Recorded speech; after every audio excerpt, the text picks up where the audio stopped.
வயலுன் நாசம் உண்டாகட்டும், லிமன் மாத்த எவர் ஒருவர் மரணிக்கிறாரோ, வமா மாத்தத் ஜுனூபஹு ஆனால் அவருடைய பாவம் இன்னும் வரைக்கும் இந்த உலகத்தில் மரணிக்கவில்லை என்று அர்த்தம். அதாவது ஒருத்தர் ஒரு பள்ளிவாசலை கட்டிட்டு போறார், அவர் மூத்தாயிட்டார். ஆனால் அந்த பள்ளிவாசலிலே தொழக்கூடிய ஒவ்வொரு முஃமினுடைய நன்மையும் அவருடைய கபருக்கும் சென்று கொண்டுதான் இருக்கும்.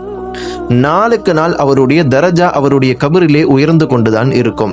அதே நேரத்தில் ஒருவர் இந்த உலகத்தில் ஒரு பாவத்தை நிலைநாட்டி விட்டு சென்றால் அந்த பாவம் நாளுக்கு நாள் அவருடைய கபருக்கு சென்று கொண்டுதான் இருக்கும்.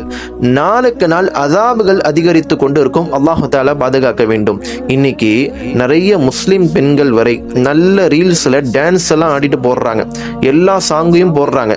அவர்களும் ஒரு நாள் மரணத்தை தழுவிதானே ஆக வேண்டும். அந்த மரணத்திற்கு பின்னால் அந்த காட்சியை பார்க்கக்கூடிய ஒவ்வொரு நபருடைய பாவம் அவர்களுடைய கபருக்கும் சென்று கொண்டுதான் இருக்கும். நாளுக்கு நாள் அஸாபுகள் அதிகரித்து விடும். அல்லாஹு தஆலா பாதுகாக்க வேண்டும். அன்பானவர்களே, அதனால் தான் சொல்வார்கள், உங்களுடைய கபர் வாழ்க்கைக்கும் எப்பொழுதும் நன்மைகள் வந்து சேருவதை போல் ஏதாவது ஒரு நன்மையை இந்த உலகத்தில் நீங்கள் ஹயாத்தாக்கி செல்ல வேண்டும் என்பது நபிகள் நாயகம் ஸல்லல்லாஹு அலைஹி வஸல்லம் அவர்களுடைய நபிமொழி. அதில் ஆகச் சிறந்த ஒரு வழிதான் மார்க்கத்தின் வழியிலே நம்மளுடைய பொருளாதாரத்தை செலவழிப்பது என்பது.